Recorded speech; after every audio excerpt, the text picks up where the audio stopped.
ഞാനിന്ന് നാത്തൂൻ്റെ വീട്ടിലേക്ക് വന്നതാട്ടോ. അപ്പോൾ ഇവിടെ പറമ്പ് നിറയെ ചുണ്ടങ്ങ കായ്ച്ച് നിൽക്കുന്നുണ്ട്. ഇതിൻ്റെ ഗുണങ്ങളെപ്പറ്റി അറിഞ്ഞപ്പോൾ ഞാൻ കുറച്ച് ചുണ്ടങ്ങ പറിച്ചു. കുട്ടികളിലുണ്ടാവുന്ന വിളർച്ച, രക്തയോട്ടം വർദ്ധിക്കാൻ, പിന്നെ കുടൽ സംബന്ധമായ അസുഖങ്ങൾക്ക് ഒക്കെ ഇത് കഴിക്കുന്നത് നല്ലതാണ്. അധികം മൂക്കാത്ത കായകളാട്ടോ നമ്മൾ കറി വയ്ക്കാനൊക്കെ ഉപയോഗിക്കുക. പിന്നെ ഇതുകൊണ്ടുള്ള കൊണ്ടാട്ടം തമിഴ്നാട്ടിലൊക്കെ പ്രസിദ്ധി ഉള്ളതാണ്. ഇവിടെ ഇവർ ഇതിനെ കൊണ്ട് ഒരു കൊണ്ടാട്ടം ഉണ്ടാക്കി വെച്ചിട്ടുണ്ട്. അതായത് കാന്താരി, ഉപ്പ് എന്നിവ ഇട്ടിട്ട് വട പോലെ പരത്തിയിട്ട് വെയിലത്ത് ഉണക്കി വെച്ചതാട്ടോ. ഇത് നമുക്ക് വറുത്ത് കോരി നമുക്ക് ചോറിനും ഒക്കെ നമുക്ക് കഴിക്കാം.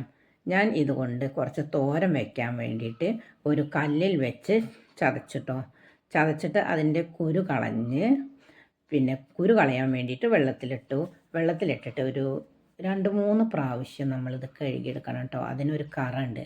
ആ കറ കളഞ്ഞിട്ട് അത് ഊറ്റിയെടുത്തിട്ടാണ് നമ്മൾ തോരൻ വയ്ക്കാൻ ഉപയോഗിക്കുക.